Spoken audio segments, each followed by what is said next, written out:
the second cannon does finish, they will back out and taking just a little bit of damage, and 3 Stalkers are warped in and will attempt to take out these Banshees. They do blink forward, but there's no observer sight, and so they will stop attacking, and Banshees are now poking these little pylons. And where is the observer for WhiteRa? Here it is, and just a blink after, and both Banshees are down. Probes transfer, and Banshee threat is halted for now. Meanwhile, WhiteRa is actually going heavy Stalker against these tanks, which I'm not so sure if I'm like. It'll let him pick off or blink forward quickly to close the range on those tanks, but then also put them right in the middle of the Marines and Marauders, as there is still quite a considerable Marine and Marauder, not too many Marauders, but quite a considerable Marine count, which will just wreck those Stalkers if they blink straight into it, especially once the first volley of the siege tanks does go off, and they do extra damage against Stalkers as they are armored, and Stalkers will be pushing in here, take some fire from the siege tanks, deny this one gas, and will then just run away. Their job done. Meanwhile, if you're keeping your eye on the production facility or production tab here, you will notice, however, that WhiteRa, Naama is actually going for battle cruisers with these 2 Tech Labs starports. So this will be interesting. WhiteRa does have these mass amounts of blink stalkers, so if he does add on any High Templar for feedbacks on those, this should be able to be handled fairly quickly. Although unless he does, Naama does get battle cruisers in mass numbers, there's no Stargate down, so WhiteRa will not be able to make any sort of void rays to deal with it. WhiteRa will be moving forward. This is something he loves to do. I've seen in his stream. He will blink up on this high ground, take out a couple production facilities, and this is the way that Protoss can harass, especially just with blinking Colossus as they walk straight up the cliffs. And all the production is going down for Naama, and Naama is not moving to defend. Instead, he's moving straight out. This is going to turn into a base race here, and if you're wondering why Naama is not moving forward, it is because he is on that siege tank tech. He's not quite heavy mech, but he is mostly mech, and what WhiteRa just did right there is he took position, and that's what's really important as mech. You can't lose position. If you're outflanked, you're outpositioned, the battle's just not going to go very well for you at all, as the siege tanks will have to take that time to siege up. And WhiteRa is doing a great job of delaying, as he does tear through the base of Naama, taking out the main command center and all the tech buildings. Not a single battle cruiser was made, unfortunately, and this will come down to, I think, pretty much just whoever. Well, both players will sack their own bases.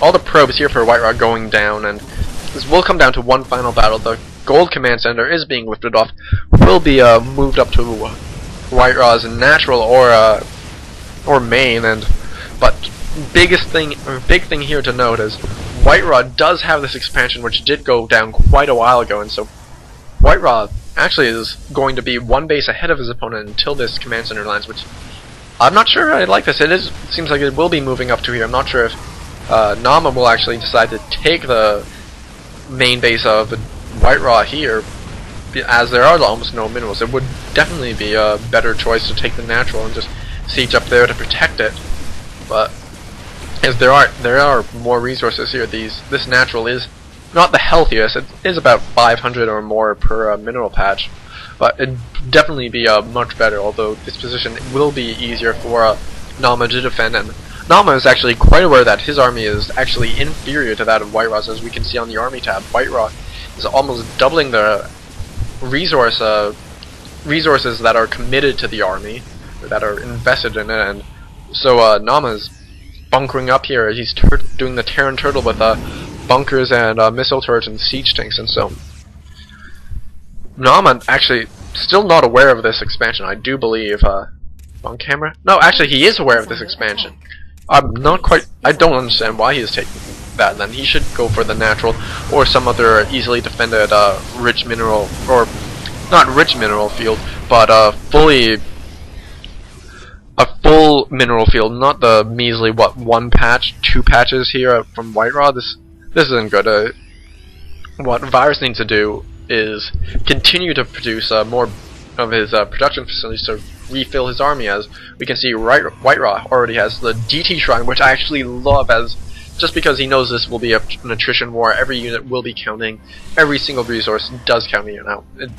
Battle could even come down to just the energy on the medevacs, energy on the Ravens, or even just a single unit. If this Raven does go down and WhiteRa does manage to bait Naama out into the open, these DTs will wreak havoc, as Naama, if he ever does move this command center or take another base, he's going to definitely be dropping all this energy on mules, as we do see 2 mules do go right down, and like I said, every resource will count in this situation, and right now WhiteRa is doing the best of this, as his money is actually quite low. His minerals is what he's really lacking. He has plenty of gas, which leads me to believe he will most likely really make the best use out of those Dark Templar, or even go for High Templar later on, just for those feedbacks as on the medevacs, or even storms on what is left of the infantry.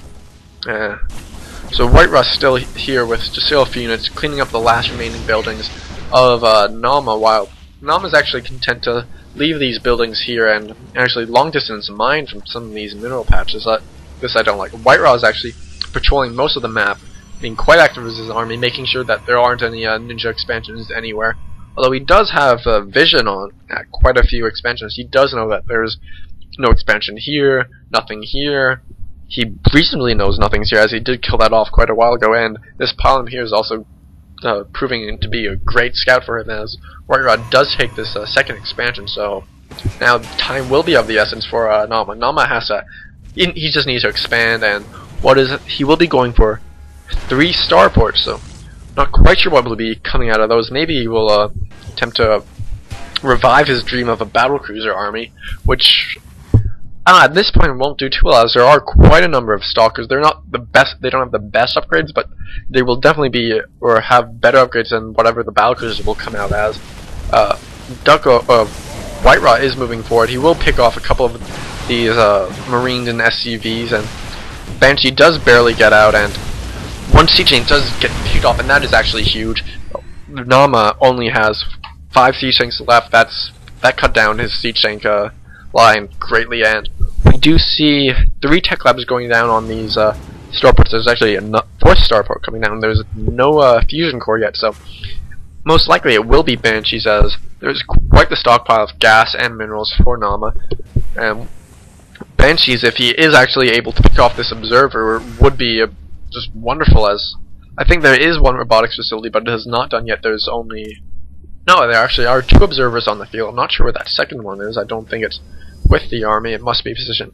it is positioned here to scout for any potential Banshees or drops, which would be great if Naama was able to pull off, but alas, WhiteRa is actually well prepared for this, with 3 stalkers and the observer here to prevent any such damage. And right now, WhiteRa actually looks commanding fashion. He has essentially contained Naama into WhiteRa's own original main base, and Naama, he needs to make something happen. He can't sit here. Every second that he sits here, he's getting further and further ahead, but if he moves out, the Colossus will just destroy him on this ramp. He doesn't have enough medevacs to actually pick up his entire army, but I think that what he needs to do, he might just need to elevator them down unit by unit down the cliff, and try to make some sort of flanking attack on WhiteRa, or just even try to get a better position, as Storm is almost done, and once that does finish, that will really be the nail in the coffin for any type of battle that does come out.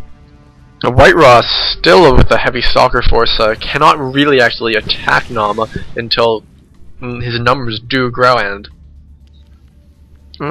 this will just be interesting. And 3 Banshees actually do come down, take out these stalkers, and I'm not sure, did they take out the entire mineral line, or actually no, I think they all transferred down here. As we can see, the saturation is well over what is actually needed here, and WhiteRa actually did abandon his Colossus, which is not good. If Naama was aware of that, all of them could have gone down to these Banshees, as there's 7 Banshees, and Naama is actually making a push out here. This could be a mistake, or this could be the greatest move ever. Just depends exactly how this next battle is controlled. Templar do get EMP, that is huge. They cannot feed back any of the Banshees, nor the Ghosts, nor the Medevacs.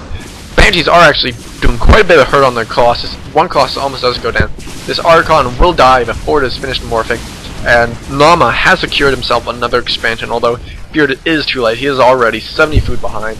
He's behind in workers and army tab, as you can see. WhiteRa at 35 workers, while Naama is sitting at 19, and he has absolutely no money in his bank. Meanwhile, WhiteRa still has quite a fair amount of minerals to expand once again, and WhiteRa, now knowing that where his opponent is, looks like he will make another repeat of his first attack, and not sure quite what he did. Take out a few bunkers, maybe a missile turret. Did not take out any of the starports, however, and I'm not sure if he'll actually be content to just sit here and let Naama secure that expansion. Meanwhile, WhiteRa is still staying on his 2 bases. He has gotten gas at this base and has saturated this his original base here. And WhiteRa is moving forward. Blink forward, takes out a tank, takes out another tank. Colossi just slightly behind. Banshees do cloak, but there is an observer nearby, and this is it. This is it.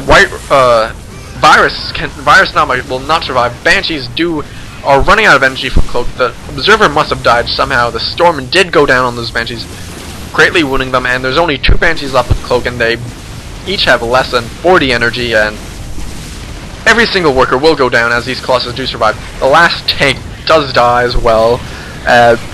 This is it. It's 70 food to 15 and still rapidly dropping. There is a GG. WhiteRa, and just perfect game sense when it does come to a base race. He played it perfectly. Naama instead just played a little bit too passively, too turtly, and as a result he lost everything, as we saw right there. And WhiteRa showing why he's one of the best Protosses in the world, conquering his opponent Naama. Thank you for watching. Hope you enjoyed it. Goodbye.